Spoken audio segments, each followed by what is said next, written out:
अस्सलाम वालेकुम नाज़रीन, प्रोग्राम बिहाइंड द न्यूज़ सां गॾु मां जो मेज़बान मेराज हबीब। गुज़िरियल कुझु ॾींहंनि खां कुलभूषण यादव वारो मामिलो हिकु भेरो ॿीहर डिस्कस थिए पियो। अॼु टियों भेरो वफ़ाक़ी वज़ीर फ़ारूक नसीम पारां हलफ़ कयो वियो। कानून वारो वज़ीर फ़ारूक नसीम उन पारां नेशनल असेंबली खे इन सॼे मामले बाबति आगाही ॾिनी वई ऐं संदसि चवणो हो त अगरि असां फ़ैसिले ते अमल न कयोसीं जेको इंटरनेशनल कोर्ट ऑफ जस्टिस जो थियल आहे त भारत असांखे पाकिस्तान ख़िलाफ़ ठहराव मंज़ूर कराए पाकिस्तान खे नाकाम रियासत करार ॾेई सघे थो। हिन मामले ते का बि सियासत न करणु घुरिजे ऐं संदसि इहो पिणु चवणु हो त हीउ अहम मामिलो आहे। ऑर्डिनेंस हुकूमतुनि में पास थींदा आहिनि, माज़ी में बि हुकूमतूं ऑर्डिनेंस पास कंदियूं आयूं आहिनि। मजमूई तरह सां जेको गुज़िरियल कुझु ॾींहंनि खां हीउ मामिलो अचे पियो, ख़ासि करे वफ़ाक़ी हुकूमत जी जेका कोशिशि आहे कोर्ट ताईं रसाई ॾियण जे हवाले सां इस्लामाबाद हाईकोर्ट में जेका दरख़्वास्त दाख़िल कराई वई आहे सेक्रेटरी वज़ारत क़ानून पारां, उन में इहो वाज़ह तरह सां चयो वियो आहे त कुलभूषण यादव खे कोर्ट जी ताईं रसाई ॾिनी वञे, जेको इंटरनेशनल कोर्ट ऑफ जस्टिस जो फ़ैसिलो आहे। पाण इन ते फोकस हूंदासीं। सभ खां पहिरियां त जेको फ़ैसिलो आहे उन में कहिड़ियूं शयूं शामिल आहिनि ऐं वधीक हीअ हुकूमत छा पई करणु वञे ऐं कहिड़ा मामला आहिनि। असांखे हिन वक़्तु वीडियो लिंक ज़रिए जॉइन कयो आहे ईमान मज़ारी साहिब, असां सां गॾु मौजूदु आहिनि। पाण ह्यूमन राइट्स एक्टिविस्ट आहिनि ऐं उन सां गॾोगॾु वकील बि आहिनि। अस्सलाम वालेकुम ईमान। वालेकुम अस्सलाम। सबसे पहले बताइएगा, ये मामला गुज़िश्ता कुछ दिनों से हमें नजर आ रहा है। बिलावल भुट्टो जरदारी साहब ने सबसे पहले इस पर ट्वीट किया। उन्होंने कहा कि ये ऑर्डिनेंस लाना चाहते हैं और कुलभूषण के हवाले से कल भी उन्होंने कहा कि ये उसको एनआरओ देने की कोशिश की जा रही है। आप इसको सबसे पहले कैसे देखती हैं, जो वफाकी हुकूमत की तरफ से फैसला किया जा रहा है और जो इंटरनेशनल कोर्ट ऑफ जस्टिस का फैसला था उसमें कौन सी चीजें शामिल थी? देखिए, पहली तो जो चीज़ है कि जो ये स्टेटमेंट्स आ रहे हैं फ़र्क सियासी जमातों से कि ये कोई किसी किस्म का एनआरओ है और फिर वफाकी हुकूमत इसका दिफा कर रही है और कह रही है कि पीएमएलएन की हुकूमत के दौरान ये हुआ था, ये सिंपली ये सियासत खेलना है। जो असल फैसला है वो एक लीगल इशू है, कानूनी तनाज़ा था, उसे समझना बहुत ज़रूरी है। जो इंटरनेशनल कोर्ट ऑफ जस्टिस का फैसला था वो एक जो लीगल तनाज़ा उधर था वो था कि जो Vienna convention on consular relations है उसका एक ऑप्शनल प्रोटोकॉल है कंपल्सरी सेटलमेंट ऑफ डिस्प्यूट्स का। अब उस आर्टिकल 1 के तहत इंडिया ने इंटरनेशनल कोर्ट ऑफ जस्टिस की जुरिस्डिक्शन इन्वोक की कि Pakistan article 36 Vienna convention consular relations को पाकिस्तान ने वायलेट किया था, उसकी खिलाफ वर्जी की थी क्योंकि पाकिस्तान ने कुलभूषण यादव को कॉन्सुलर एक्सेस का हक नहीं दिया था। अब जो फैसले में लिखा हुआ था उसमें जो इंडिया ने दरख्वास्त दी थी कोर्ट से, उन्होंने बहुत सी ऐसी चीज़ें मांगी थी जो कोर्ट के दायरे इख्तियार से बाहर हैं, तो वो वैसे भी वो चीज़ें उन पर अमल नहीं होना था इंटरनेशनल कोर्ट ऑफ जस्टिस के फैसले में और वो उस फैसले का हिस्सा ही नहीं फॉर्म कर सकती थी। लेकिन जो इंटरनेशनल कोर्ट ऑफ जस्टिस ने वाज़ेह तौर पर कहा है वो है कि पाकिस्तान ने Vienna convention on consular relations article 36 की खिलाफ वर्जी की है क्योंकि उन्होंने कुलभूषण यादव को कॉन्सुलर एक्सेस डिनाई किया है। अब पाकिस्तान के पास ये इशू आया कि पाकिस्तान ने इफेक्टिव रिव्यू और रिकंसिडरेशन करनी है, means of its own choosing, मतलब जो हमारा निज़ाम है उसके दायरे में रहते हुए जो रेमेडीज अवेलेबल हैं। बट ये पाकिस्तान को याद रखना बहुत ज़रूरी है कि दो सवाल अहम है कि क्या पहले जो कुलभूषण यादव का ट्रायल था क्या वो एक साफ और शफाफ ट्रायल था। दूसरी चीज़ कि क्या जो आर्टिकल 36 की वायलेशन हुई है, जो डिनायल ऑफ कॉन्सुलर एक्सेस हुआ है, क्या उसका कोई इम्पैक्ट हुआ था, उसका कोई असर हुआ था उस केस की फेयरनेस पर। जी अच्छा, इसमें ज़ाहिर ये जो मामला था पहले आपने बता दिया, इस फैसले के बाद हमने देखा कि पाकिस्तान ने काउंसिल एक्सेस दे दी और उसके बाद कुछ मुलाकातें भी हुई हैं। अब जो मामला सामने आ रहा है कि ना इस वक्त इंडियन गवर्नमेंट चाह रही है और ना कुलभूषण यादव चाह रहे हैं, पर पाकिस्तान चाह रहा है कि वो रिव्यू में मामला जाए और उसको इस चीज़ का एसेस दिया जाए। तो इसमें कितनी संजीदगी आपको नजर आ रही है एक तरफ से, और क्या भारत ये चीज़ पाकिस्तान के खिलाफ इस्तेमाल कर सकता है जो फ़ारूक नसीम साहब बात कर रहे हैं? देखिए, संजीदगी पाकिस्तान की तरफ से होनी चाहिए इस इशू पर, क्योंकि ये एक बैनुल अक़वामी कोर्ट, यूनाइटेड नेशंस अक़वाम मुत्तहिदा का प्रिंसिपल एक ऑर्गन है, तो उसकी जब एक जजमेंट आती है तो आर्टिकल 94 है यूएन चार्टर का, जो कि कहता है कि हर यूएन मेंबर स्टेट को इंटरनेशनल कोर्ट ऑफ जस्टिस के फैसले पर अमल करना होगा जहां वो एक केस का पार्टी है। अब पाकिस्तान ने, जिस तरह मैंने अभी ये 2 सवाल रेज किए, अगर पाकिस्तान इन 2 सवाल को सेटिस्फाई नहीं कर सकती सही तरीके से, तो जाहिर सी बात है इसकी लायबिलिटी पाकिस्तान की होगी अंडर इंटरनेशनल लॉ। अच्छा, इसमें ज़ाहिर काउंसिल एसेस के हवाले से तो वाज़े हो गई चीज़ें और पाकिस्तान ने वो दी भी। अब मामला ये आ रहा है कि जो इस्लामाबाद हाई कोर्ट में दरख्वास्त दाखिल की गई है उस हवाले से चीज़ें वाज़ेह नहीं हो रही कि क्यों एसेस दी जा रही है इस्लामाबाद हाई कोर्ट तक। अगर माजी को देखा जाए तो हमने, जैसे आपने जिक्र किया, इंडिया का ये मौक़िफ़ था कि काउंसिल एसेस माजी में नहीं दी गई और फैसला सुनाया गया, पर अब काउंसिल एसेस दी गई है, उसके बाद बावजूद अब पाकिस्तान क्यों चाह रहा है कि इस मामले को इस्लामाबाद हाई कोर्ट तक लाया जाए? जो इनकी कन्विक्शन थी ना, क्योंकि वियना कन्वेंशन क्या कहते हैं कि दौरान आपकी हिरासत और मुकदमा उस वक्त आपको कॉन्सुलर एक्सेस देना चाहिए। ऑफ कोर्स, क्योंकि उस दौरान आपको कॉन्सुलर एक्सेस नहीं दिया गया, तो ऑब्वियसली फिर हाई कोर्ट की जो हमने एक वो निज़ाम है उसके तहत ही चलना है। तो ये आई डोंट थिंक कि जिस तरह इस पर सियासत कर रही हैं ऑपोजिशन पार्टीज, खास करके ये कोई एनआरओ दिया है या ये कोई माफ करने की कोशिश कर रहे हैं, इस तरह नहीं है। ये एक लीगल डिस्प्यूट है, उसकी लीगल इम्प्लीकेशंस हैं।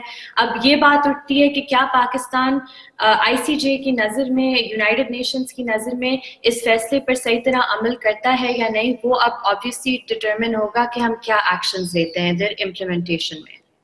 अच्छा, इसमें क्या पाकिस्तान पाबंद है जो फैसला सामने आया था, या फिर ये डिपेंड करता है अब जो सूरत हाल होती है उस पर? हम बिल्कुल पाबंद है उस फैसले के। जैसे मैंने कहा, आर्टिकल 94 है यूएन चार्टर का, जो कि कहता है ये फैसले बाइंडिंग है, तो पाकिस्तान पर भी ये फैसला बाइंडिंग है। अच्छा, उसके साथ अगर देखा जाए जो फैसला सामने आया था जिसमें हमने वाज़ेह तौर पर देखा था भारत की तरफ से काउंसिल एसेस में उनको कामयाबी मिली थी, पर इस फैसले के हवाले से दूसरे मामलात के ऊपर भी सवालात उठ रहे हैं। तो अब सवाल ये भी पैदा हो रहा है कि क्या इस मामले पर को एक जगह पर कानूनी लिहाज से देखा जाए और दूसरी तरफ से ये भी चीजें सामने आ रही हैं कि कोई प्रेशर भी हो सकता है। Is it possible? प्रेशर कहाँ से? ज़ाहिर जो अब देखा जाए ताकतवर ताकतें यहाँ पर मौजूद हैं उनकी तरफ से। देखिए, उस पर मैं नहीं समझती कि मुनासिब है कमेंट करना, क्योंकि हम नहीं जानते कि कहाँ से प्रेशर्स आते हैं और वो प्रेशर्स के डिमांड्स क्या होते हैं। बट आई थिंक कि जिस तरीके से हम चले, और इधर मैं एक इम्पोर्टेंट पॉइंट रेस करना चाहती हूँ कि कुलभूषण यादव का जो सेंटेंस और उसकी कन्विक्शन थी वो एक मिलिट्री कोर्ट ने दी थी। अब उसके लिए हम राइट टू रिव्यू और रिकंसिडरेशन इसलिए कर रहे हैं क्योंकि एक इंटरनेशनल कोर्ट ने हमें ये फैसला दिया है। ये इतनी अफसोस की बात है कि पाकिस्तानी जो अपनी शहरी हैं, जो बहुत से मिलिट्री कोर्ट्स के तहत कन्विक्ट हुए हैं, कि उन्हें ये सही राइट सही तरह से नहीं दी गई जो अक्सरियत में है लोग उधर से। और अगर आप देखें, उधर ओवर 90% कन्फेशन रेट थी, जो कि एक अजीब सा फिनोमेना है, क्योंकि हमारे एंटी टेररिज्म कोर्ट्स भी थे, हमारे क्रिमिनल जस्टिस सिस्टम भी है। तो उन पाकिस्तानियों के हुकूक के लिए हम किस कोर्ट के पास जाएं? ठीक है, बहुत शुक्रिया आपका ईमान प्रोग्राम में वक्त देने के लिए। मजमूई तरासा नाज़रीन ही मामलों को जीन खाले पियो अज फ़ारूक नसीम पारा एक भेरो ॿीहर कानून जे वज़ीर तौर टियों भेरो हलफ़ खणी क़ौमी असम्बली के इन सॼे मामले ते आगाह कयो। फ़ारूक नसीम पारा वाज़े तौर ते चयो त इन सॼे मामले ते सियासत न करणु घुरिजे। हिन वक़्तु अपोज़िशन सियासत करे पई, जेसिताईं ऑर्डिनेंस वारो मामलो आहे त माज़ी में भी हुकूमतूं ऑर्डिनेंस आणींदियूं रहियूं आहिनि। अगरि इन फ़ैसिले तहत असां अमल न कयोसीं त इंडिया पाकिस्तान ख़िलाफ़ ICJ में एक भेरो ॿीहर वञी करे इस्तेमाल थी सके पियो। अपोज़िशन पारां बार बार इन मामले ते चए पियो वञे हुकूमत खे त इन बाबति आगाही ॾिनी वञे। ऐं अॼु इहो पिणु फ़ारूक नसीम पारां चयो वियो त अगरि ऑर्डिनेंस आणियो आहे त भारत सलामती काउंसिल में ठहराव मंज़ूर कराए पाकिस्तान खे नाकाम रियासत करार ॾेई पिए सघियो। इन सॼे मामले ते पाण प्रोग्राम में वधीक बि ॻाल्हाईंदासीं ऐं जेके ही कोशिशूं थियनि पियूं इन जो आलमी सतह ते कहिड़ी नज़र सां ॾिठो वेंदो या ही जेके मामला हिन वक़्तु थियनि पिया ख़ासि करे कुलभूषण यादव जे हवाले सां उन ते कहिड़ो रिस्पॉन्स पाकिस्तान जो हुजणु घुरिजे। असांखे हिन वक़्तु फ़ोन लाइन ज़रिए जॉइन कयो आहे अॻूणा फॉरेन सेक्रेटरी आहिनि फॉर्मर एम्बेसडर आहिनि नजमुद्दीन शेख साहब। अस्सलाम वालेकुम सर। वालेकुम सलाम। शेख साहब सभ खां पहिरियां ॿुधाइजो ही वफ़ाक़ी हुकूमत पारां जेको फ़ैसिलो कयो वियो आहे कुलभूषण यादव जे हवाले सां इन खे कीअं पिया ॾिसो?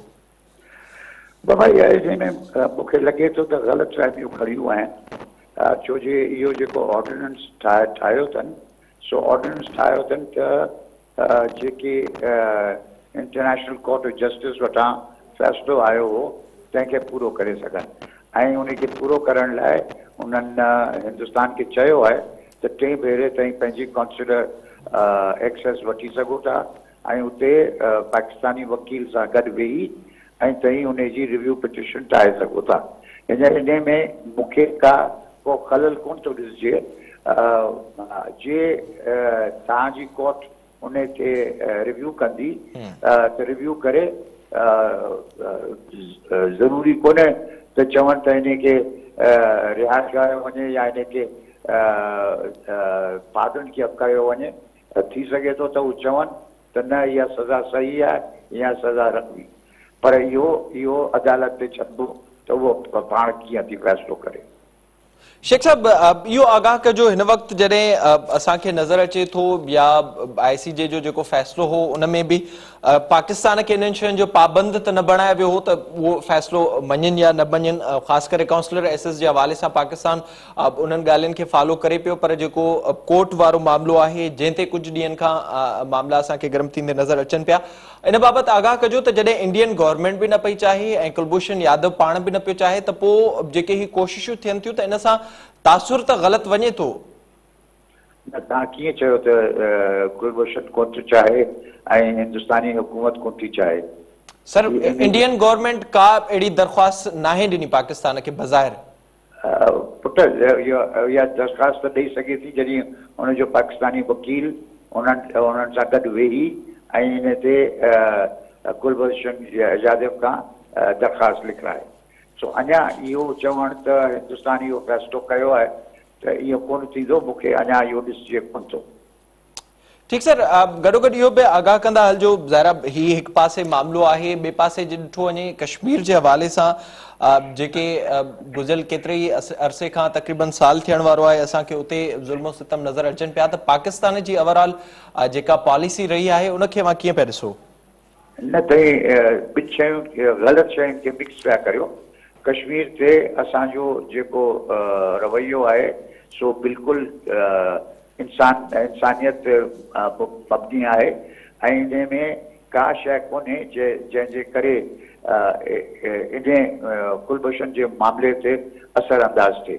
असांखे पंहिंजी कश्मीर पॉलिसी खे बिल्कुलु जीअं आहे फॉलो करिणो आहे ऐं दुनिया खे ॿुधाइणो आहे त हींअर 365 ॾींहं साल थियण वारो आहे जॾहिं खां हिंदुस्तान पंहिंजी अफ़वाज वधायूं ऐं 25 अगस्त ते यूनियन टेरिटरीज़ आहिनि जेके बिल्कुलु इलीगल आहिनि छो जे कानून जे तहत खे सिमला एग्रीमेंट में उन्हनि इहो असां सां फ़ैसिलो कयो हो त फाइनल सोल्यूशन जी ॻाल्हि ॿोल हिंदुस्तान ऐं पाकिस्तान जे विच में थींदी। ॻाल्हि ॿोल थी कोन्हे ऐं इहा ॻाल्हि ॿोल थियण में असां हमेशह चयो आहे त कश्मीरियुनि जी हिकिड़ी आवाज़ हुजणु घुरिजे। वॾी महिरबानी सर प्रोग्राम में वक़्तु ॾियण जे लाइ मजबूरी तरह सां पाकिस्तान पारां कोशिशूं कई पियूं वञनि ऐं रिलीफ ॾियण जे लाइ अॼु बि फ़ारूक नसीम पारां क़ौमी असेंबली में इहो आगाह कयो वियो त अगरि न ॾींदासीं त भारत पाकिस्तान ख़िलाफ़ को वॾी प्रोपेगेंडा करे सघे थो। इन पारां इहो पिणु चयो वियो त हिन मामले ते अपोज़िशन खे सियासत न करणु घुरिजे। इन खां अलावा पाण प्रोग्राम में ॻाल्हाईंदासीं त वक़्तु हिकु ब्रेक जो असां सघूं।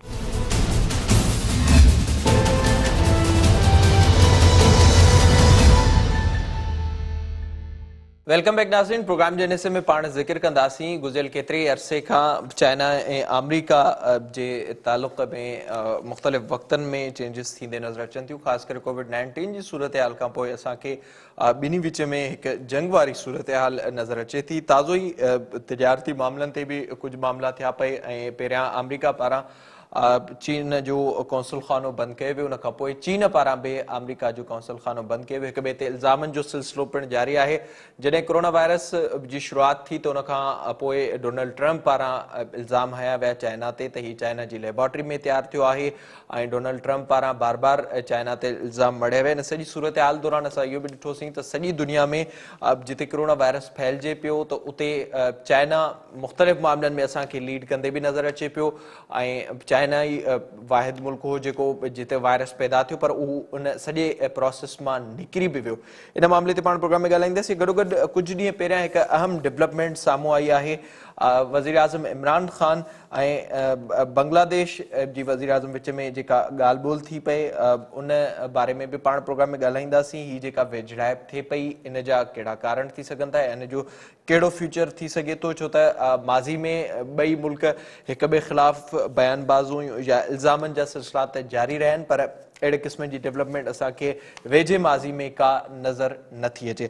असांखे हिन वक़्तु वीडियो लिंक ज़रिए जॉइन कयो आहे रफ़ीज़ ज़मान सिद्दीक़ी साहब आहिनि, अॻूणा हाई कमिश्नर आहिनि ऐं एम्बेसडर पिणु आहिनि। अस्सलाम वालेकुम सर। वालेकुम सलाम।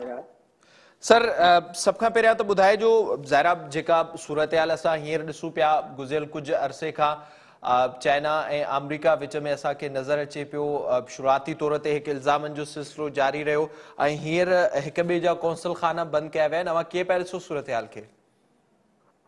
मेराज, मां सम्झंदो त it's a very sad development. छाकाणि त डिप्लोमेसी में अवां जो कमु हूंदो आहे त अवां डोर ओपन कंदा आहियो, पर हिते त अमरीका जो जेको प्रेसिडेंट ट्रंप आहे, he has gone as like he's like a bull in a china shop. मां सम्झंदो त हिन जी अहिड़ी पॉलिसियूं जेका आहिनि they are not going to benefit any of the two countries. Of course, China त हाणे पावर आहे, हिकिड़ी वर्ल्ड पावर थी वई आहे ऐं हुनखे अवां कोन इग्नोर करे सघो था। ऐं अमरीकन जेका कोशिश आहे प्रेसिडेंट जी त हुनखे सफ़ा डॉग हाउस में विझी छॾनि, which is not possible. असां ॾिसूं पिया त स्पेशली रिसेंटली हू इंग्लैंड वारा प्राइम मिनिस्टर इंग्लैंड जो प्राइम मिनिस्टर हुनखे बि चओ था सभा G5 जेको हुनजो नेट चाइना जो कैंसिल करे छॾियो, which I think is not the right thing to do.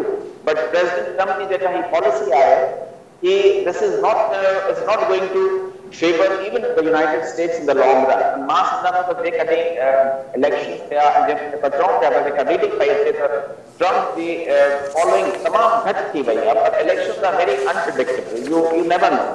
But जेका न्यूज़ पई अचे त हुनमें जेका मुंहिंजा बि फ्रेंड्स आहिनि अमेरिका में ॿिया हू चवनि पिया त ट्रम्प जी रेटिंग जेका सफ़ा घटि थी वई, थी सघे थो त जेको नओं प्रेसिडेंट अचे हुनजी ॿी पॉलिसी चाइना जे लाइ चाइना जे साथ कंदे, पर I don't think so because foreign policies normally do not change so drastically. पर when we can kind of hope that the now president will revise the policies and will be more pragmatic, more practical in dealing with China. अच्छा sir, जेका ज़रा हींअर तिजारती मामलनि में बि असांखे नज़र अचे पियो जेका कशीदगी वारी सूरत हाल आहे या कौंसल खाना बंदि करण वारी सूरत हाल बि असां ॾिठीसीं, पर जीअं ई कोरोना वायरस जी शुरूआति थी त उन वक़्तु सिधो सो डोनाल्ड ट्रंप पारां हिनखे चाइनीज़ वायरस बि चयो वियो ऐं उन पारां इहो बि चयो वियो त हीउ जेको वायरस आहे उहो चाइनीज़ लेबोरेटरीज़ में ठहियो आहे। उन खां पोइ असां ॾिठोसीं त सूरत हाल असांखे मुख़्तलिफ़ वक़्तनि में बदिलजंदे नज़र आई पए। छा था सम्झो अवां जेका पोस्ट कोरोना वर्ल्ड हूंदी उन में चाइना केतिरो पावरफुल हूंदो एज़ कंपेयर टू USA जेका सूरत हाल नज़र अचे पई हिन वक़्तु? Miraj, मां सम्झंदो त it is a very difficult question to answer in the sense that China will remain, China cannot be written off, and America opposes the world power. America is also नाराज आहे WHO सां, they are walking out of WHO। WHO clean chit ॾिनी China खे, ही जेका इल्ज़ाम अटकनि पिया American president, China is responsible for the spread of corona in the world। WHO has rejected those, but China will still remain. I mean, post-COVID, it is not possible that China is going to China के खत्म तो कौन करे सकेगा? तमाम बड़ी power है actually। It is not only a power in our region, but it's one of the leading powers of the world now। So it could be it would be rather foolish to assume that China के post-COVID role ना थी, तो China का role रहा बेशक रहा। अच्छा, गॾोगॾु इहो बि ॿुधाए जो जेके रिसेंटली कुझु डेवलपमेंट्स थियूं आहिनि, ॾिठो वञे चाबार मंसूबे जे हवाले सां ईरान पारां भारत खे कढियो वियो ऐं उतां उन खां पोइ असां ॾिठोसीं चाइना ऐं इंडिया विच में जेका कशीदगी असांखे नज़र अचे थी हुन ते बि ज़ाहिर केतिरा ई सवाल उथनि पिया। कुझु ॾींहं पहिरियां जेका नरेंद्र मोदी ऐं पोम्पियो जी ॻाल्हि ॿोल आहे ऐं हुन पारां इहो चयो वियो आहे त तव्हांखे वधीक चाइना ते तव्हां रिलाई न कयो, त जेके हिन ख़िते जी सूरत हाल आहे हिते जो जेको असर रसूख़ आहे, छा मां सम्झो पिया त उनखे हाणे चाइना ओवरकम करे पियो एज़ कम्पेयर टू USA? ॾिसो, चाइना जी जेका इंडिया सां हालात बण पिया, अवांखे ख़बर आहे त लद्दाख में कुझु ॾींहं खां हुनखे मिलिट्री स्कर्मिशिस थियूं ऐं तमामु चाइना काइंड ऑफ हुन जेकॾहिं साबित करे छॾियो त उहो it is not going to take things lying down. ऐं इंडिया जे लाइ बि मसइलो आहे त US pressure ache pyo India, they should kind of, they want to make India a regional part in this region to kind of challenge China, which I don't think so is possible for India. India of course has its own plus points, but at the same time to assume that India जेको आहे China सां मुक़ाबिलो करे सघे थो, मां न सम्झां थो अहिड़ी ॻाल्हि। पर हिकिड़ी असांजे लाइ this is for us it is a It's a Pakistan जे लाइ हिकु मैटर ऑफ सेटिस्फैक्शन। चाइना जेको आहे न ईरान, हू भारत खे कढे छॾियो अथसि, जेका हुनजो चाबहार जो मसइलो हुयो, ट्रेन लाइन जो मसइलो हुयो, त हू चवनि पिया त China they were not really forthcoming. India was under pressure and it was not forthcoming towards China in these engagements. पोइ इन जे करे त इंडिया जे लाइ मसइलो आहे, बेशक मसइलो आहे, पर for China I think it is important that it carries on with its own policy in the region which are very very effective. अच्छा, इन सॼी सूरत हाल में पाकिस्तान जो फ्यूचर कीअं पिया ॾिसो? ज़ाहिर असांखे नज़र अचे पियो कुझु अरसे खां पॉलिसीज़ मूव थींदे ख़ासि करे चाइना जे हवाले सां, त ख़िते में पाकिस्तान जी सूरत हाल खे अवां कीअं पिया ॾिसो? जीअं मां ॿुधायो पए त भारत चाहे थो त चाइना जे मुक़ाबले खे इंडिया खे तयारु कयो वञे। मिराज अंग्रेजी में असां चवंदा आहियूं त वाइकेरियस प्लेजर असां हिन जेको स्कीम ऑफ थिंग्स हले पई हिन में असां वठी सघूं था। पर मां सम्झां थो त असांजो रोल, असांजी जेका पॉलिसी आहे, चाइना जी पॉलिसी जेका पाकिस्तान सां आहे, this is going back to many decades, and असांजो जेका रिलेशन्स आहिनि हू हिननि चेंजिस ते कोन डिपेंड कंदा। असांखे तव्हां सीपेक जो ॾिसो, BRI जो जेको इनिशिएटिव आहे हुनजे करे सीपेक में असां अॻिते वञूं पिया, त this is a very positive development for Pakistan. ऐं असांजे लाइ बि सम्झणु त we should not kind of disconnect what is happening between India and China. ही असांजे लाइ तमामु फ़ाइदे जी ॻाल्हि आहे, बेशक हिन में शक कोन्हे, पर असांजा पंहिंजा रिलेशन आहिनि, चाइना ऐं इंडिया जा पंहिंजा रिलेशन आहिनि। So these relations should not kind of infringe upon our relations. असांजा रिलेशन्स आहिनि जेका चाइना सां, those are very strong. Those have been, असां चवंदा रहंदा आहियूं त असांजी जेका friendship, it is higher than Himalayas and sweeter than honeys and deeper than oceans. So, and it is a fact that Pakistan and China की जेका camaraderie है ना, वो कोना घट थी। अच्छा, it will increase that. ठीक सर, जेका ज़ाहिर हिन वक़्तु कुझु शयूं थियनि पियूं या डेवलपमेंट्स थियनि पियूं, छा जेको ज़ाहिर चाइना ऐं इंडिया विच में जेका सूरत हाल रही पए लद्दाख में कुझु अर्सो पहिरियां, या उनखां पोइ ईरान जो अचानक सां अहिड़े क़िस्म जो रिएक्ट करणु ऐं चाबार मनसूबे मां भारत खे कढणु, छा उहा सम्झो पिया त हाणे चाइना बि मामलनि खे सम्झी वियो आहे इंडिया जे हवाले सां ऐं हू चाहे पियो त जेके ॿिया पाड़ेसरी मुल्क आहिनि उन्हनि खे स्ट्रेंथन कयो वञे? बिल्कुलु, this is exactly the situation. China जेको आहे न, हू China is not going to wait for India. China की जेका पॉलिसी है पंहिंजे हिन मुल्कनि सां, हिन में फॉर इंस्टेंस बांग्लादेश, चाइना अब बांग्लादेश तमामु करीब अची वियो आहे चाइना से। China and Bangladesh relationship has come very close and it is a tough line. India जे लाइ खपे जी घंटी आहे त हू इंडिया को तो होल्ड आहे, सफ़ा तमामु होल्ड आहे बांग्लादेश। This was recently जेका असांजे प्राइम मिनिस्टर जे अवां जेका मेंशन कयो पंहिंजे इंट्रोडक्शन में, कल बि प्रोग्राम मां चयो टीवी ते त असांजी जेका पॉलिसी बांग्लादेश आहे, इन Imran Khan has taken the initiative, पर हुतां कुझु कोन रिस्पॉन्स थियो आहे। टू बी वेरी ऑनेस्ट, हुनजो रिस्पॉन्स जेका आहे न, उहो तमामु लैकडेसिकल आहे। But coming back to your question regarding our relations with China, and as I said earlier, they are not going to have any impact. Asan relations they will remain strong. But China ji jeka koshish Bangladesh, Nepal, and Benin jeka misal the region hai, una mein China jeko say kare pe. And China to say I in the region, which is a cause of concern for India. अच्छा sir जे ज़ाहिर सूरत हाल के ॾिठो वञे मां इन सवाल के concern कयां थो जेका ॻाल्हि ॿोल्हि थी पए वज़ीर आज़म इमरान ख़ान जी बांग्लादेशी वज़ीर आज़म सां त जेको सॉफ्ट कॉर्नर असांखे हिन हुकूमत में असां ॾिठोसीं शुरूआती तरह सां इवन खणी इलेक्शन कैंपेन खां वठी उन खां पोइ वारी सूरत हाल इंडिया सां असां ॾिठोसीं या हींअर ताईं जेका सूरत हाल हले पई कुलभूषण यादव जे हवाले सां त डिप्लोमेटिक लेवल ते छा इहो सॉफ्ट कॉर्नर असांखे कुझु मामलनि में नुक़सान न पियो पहुचाए या कमज़ोरी तरफ़ न पियो ॾेखारे या इहो सम्झो पिया त जेके माज़ी जूं ग़लतियूं आहिनि उनखे सुधारण लाइ इहे कोशिशुनि खे दुनिया सुठी नज़र सां ॾिसे पई दुनिया के लिए सुठी नजर देखो असा कयो क्या this needs to be appreciated मेरा ताकि दिस इनिशिएटिव देखो असा बांग्लादेश सा बटवा दिस इज वेरी इंपॉर्टेंट पर उतना अच्छा रिस्पांस आए अब अच्छे पे this is also important to look at मां समझा तो उतना तो देखो रिस्पांस आया बांग्लादेश की तरफा विद टेलीफोन कन्वर्सेशन के हवाले से it was mainly just a telephone call for Bangladesh असांजे लाइ ज़रूरी आहे त असां वी keep on continue our engagement through such measures ऐं इन जो इंप्रेशन ॿाहिरि जे मुल्कनि में तमामु सुठो वेंदो आहे त पाकिस्तान एटलीस्ट कोशिशि पियो करे असांखे ख़बर आहे त बांग्लादेश जो रिस्पॉन्स छो घटि आहे छाजे लाइ घटि आहे उन में हिकिड़ो वॾो फैक्टर इंडिया जो Bangladesh is a country which is surrounded from 3 sides by India. It is a big gigantic neighbor. But उनजा पंहिंजा बि the issue behind actually Bangladesh cannot take on with India.